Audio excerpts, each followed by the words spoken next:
Ambuye akudalitseni nonse chifukwa chakumvetsera kwanu. Zikomo kwambiri.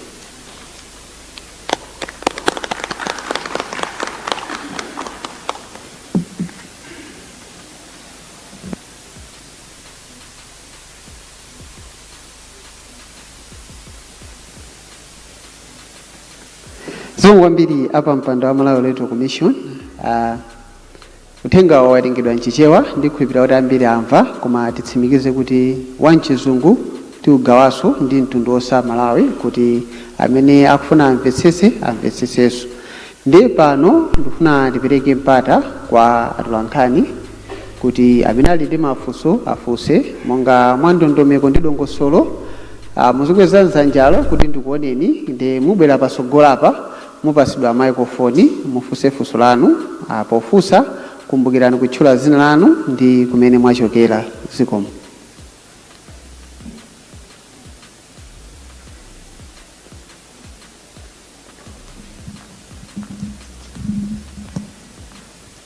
Zikomo kwambiri. Ine ndi Patrick Kachere kuchokera ku Umuntu FM.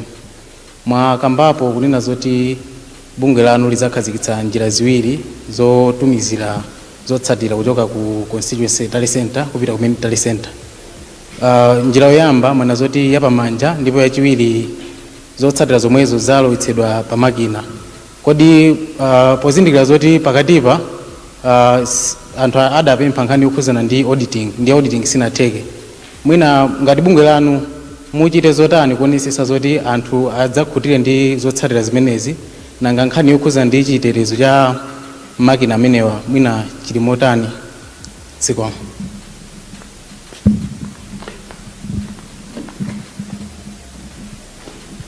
Amene tili mafunso mwina titapa kusunthira kubwera mbali yawo kuti samavutike kwenikweni.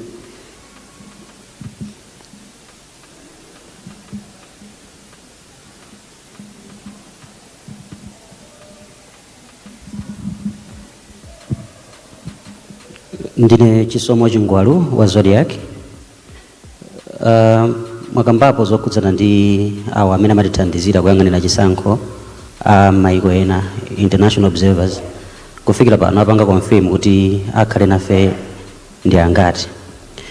Komanso panali nkhani yokhudzana ndi amene anali ndi nkhawa kuti mwina nthawi ya chisankhoyi adzakhala malo amene sadalembetsere zakhale zovuta kuti adzaponye voti.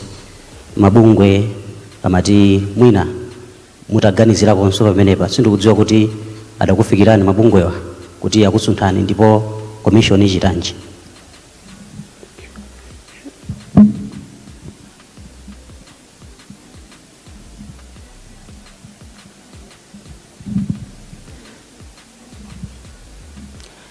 Dzina langa ndi Robert Chandilira kuchokera ku Blantyre Synod Radio. Ndili ndi mafunso awiri. Funso loyamba, mwafotokozerapo kuti zikwani zosiyanasiyana zikuyenera kusankha anthu amene amatchedwa kuti ma monitors kuti akakhale nawo malo amene anthu azikakhala akuvotera. Ndiye funso langa ndoti ngati MEC mwakonza dongosolo lotani kuti mwina ma monitor amenewa akakhale otetezeka kuti akagwira ntchito zawo momasani kuti amene wawo uthenga wafike mokwanira kuti nawonso ali nawo mwayi woti akathe kuvota nawo. Thank you.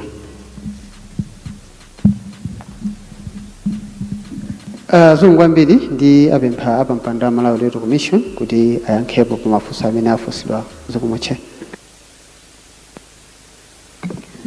Zikomo kwambiri kwa onse amene afunsa mafunso. Ndiyambire funso limene lachoka kwa Mr. Robert from Blantyre Synod. Choyamba mwafunsa kuti chitetezo cha ma political party representatives who will be deployed to monitor the polling processes. Tifotokoze kuti malinga ndi ndondomeko zathu ndi magawo ena onse timakhala ndi achitetezo who are deployed at every polling station, komanso akakhala ku constituency tale center, ku district, komanso kuno ku national tale center. For polling, ma arrangements ndi omweyonso kuti tikakhala ndi achitetezo from the Malawi Police Service amene ali the state security agency responsible for provision of safety and security. Mwaichi, when we are deploying to every polling station, tikakhalaso anzathu aku police akapangaso deploy, ndipo tikukhulupirira kuti zonse zikayenda bwino.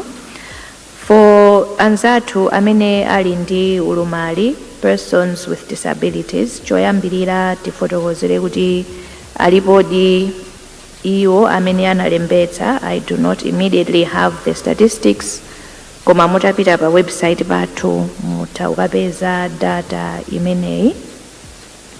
In terms of encouraging participation yawo, ife tipitiriza ndi civic and voter education, pokhala ndi udindo wathu kuti tiphunzitsire Amalawi onse kuonjezerapo iwo amene ali ndi maulumali kuti nawonso alimbikitsidwe kutenga nawo gawo pa chisankho chimenechi. Komanso kuti tilimbikitse kuti iwowo amene ali ndi maulumali alimbe mtima ndithu kuti nawonso apange nawo participate. Even in our planning timaganizira kuti kodi tingathandize bwanji. So kwa iwo amene ali ndi vuto lopenya kapena ndinene kuti they are visually impaired, tili in our planning tikhala ndi ma ballot paper a braille kuti amene ali ndi vuto lopenya koma they can read in braille, ndiye kuti akhoza kukaponya vote okha kugwiritsa ntchito ballot paper ya braille ija. Mukakumbukira pa nthawi ya kalembera timafunsa anthu ngati ali omasuka kuti afotokoze ulumali amene ali nawo. Cholinga timafuna tidziwe kuti kodi ndi anthu angati amene ali ndi ulumali, komanso ulumaliwo ndi otani, ndipo ali pa polling station iti, kuti tikamakhonza things like provision of ballot papers tiwerengere kuti pa polling station iyi palembetsedwa say anthu 5 who are visually impaired, and kuti we must make provision for ballot papers sufficient for those 5 people to be able to fully participate by voting using those tactile ballot papers. Kwa iwo who have mobility challenges ngati akuyendera wheelchair, ndizotheka kuti athe kukaponya vote okha because the ballot booths that we have ndiwo kuti imatha to be adjusted ndikufika size ya pamene ali munthu wa wheelchair kuti angathe kuponya vote yekha without having to be moved from the wheelchair. We have a challenge obviously kuti ma facilities ena they don't have ramp services kuti to ease movement, koma we still try our best to ensure those that have physical impairments or mobility challenges are able to participate with relative ease. Komanso mongonjezera, in terms of our processes, our staff are trained kuti athe kuona kuti munthu okuti mwina ndi wachikulire kapena akudwala kanda mayembekezera. Policy yathu ndiyo kuti anthu amene wasaime panzere kali ndi ulumali wina uli osasaime panzere afikire kutsogolo kuti athandizidwe. All this is to ensure inclusivity and to ensure participation of those who have any disabilities. Chisomo, Mr. Chisomo, munafunsa ndiyambire funso la voting elsewhere. Ili ndi vuto ndithu limene likupanga affect even the commission, because monga takhala tikufotokozerera kuyambira tsiku limene timafotokoza za kampeni ndi pambuyo ponso mwina, ndiyo kuti lamulo lathu mmene lili tsiku la lero commission ilibe mphamvu to issue authority kwa wina aliyense to vote elsewhere, including make staff, kusonyeza kuti vuto lilafika ndithu even to the commission itself. In terms of kumva nkhaniyo, the yafika ndithu madandaulo akhala akukambidwa. In the past week takhala tukhala ndi my engagements with CSOs and the media and issue imene yakhala ikutuluka ndithu, koma kuyankha kwathu ndiwo kuti vutolo lilipo. We highlighted it koma tilibe mphamvu yopanga lamulo monga tonse tikudziwa. Timagwiritsa ntchito lamulo limene anzathu aku parliament akhonza. Lamulo limene lilipo pano ndi mmene lilimo. Mphamvu yosintha lamulo ili kwa anzathu aku parliament, ndipo tinaona CSF petitioned the head of state to consider convening parliament, even though it stands dissolved as we speak today, to consider amending the law. If that were to happen, MEC will work with the law that will be promulgated then. As we speak now, tigwira ntchito ndi lamulo mmene lilili because tili ndi responsibility to work within the framework of the law. It is not just a responsibility, it is our constitutional duty to work within the framework of the law. Munafunsa kuti ndi ma international observers angati amene apanga confirm as we speak. Tikoza kukamba za anzathu a EU, komanso AU, COMESA. We have the ECF SADC forum amene nina kuti agwira ntchito, komanso we know that there are others ma applications awo, they are in the process. Ngati aku Commonwealth, the applications are still coming.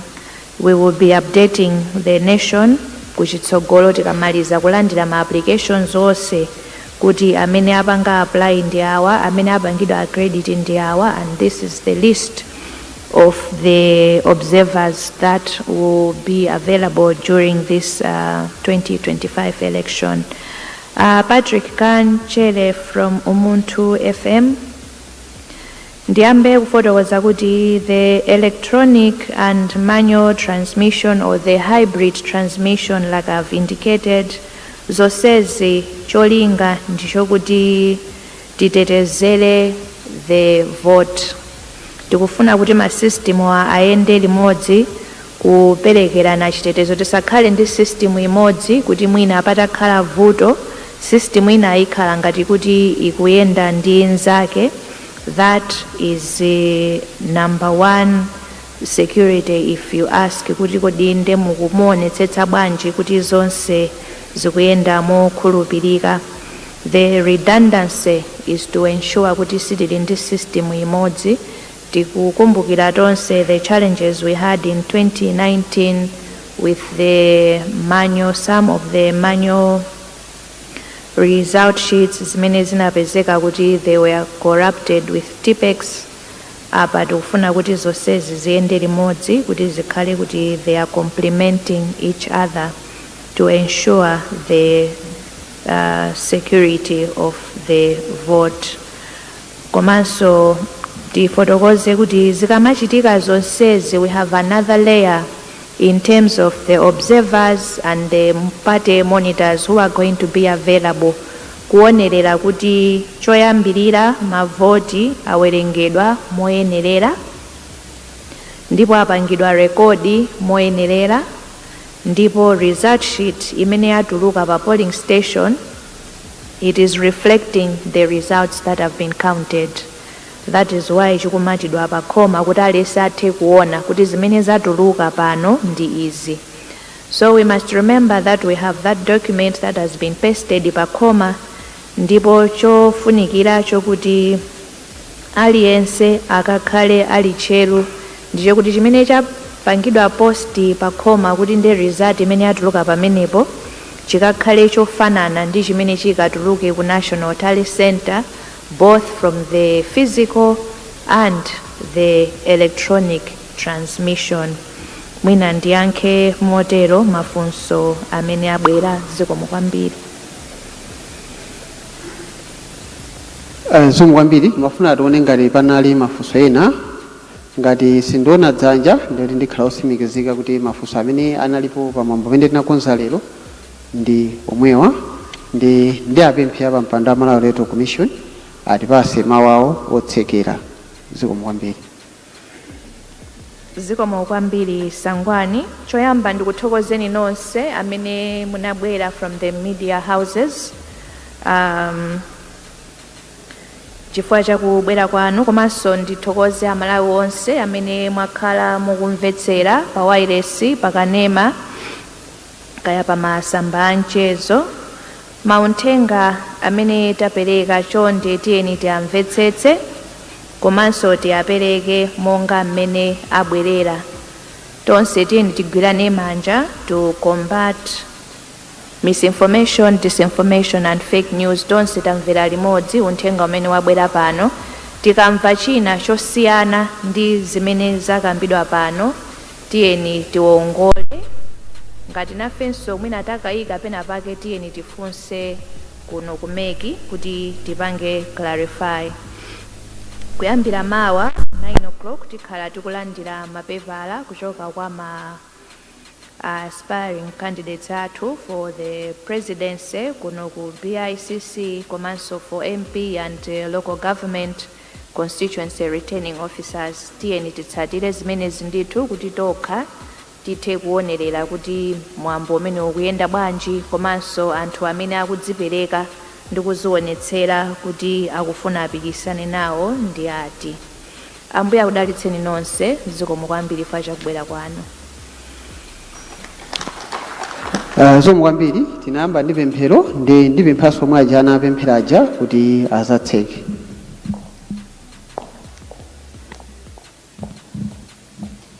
Atitseke maso tipemphere.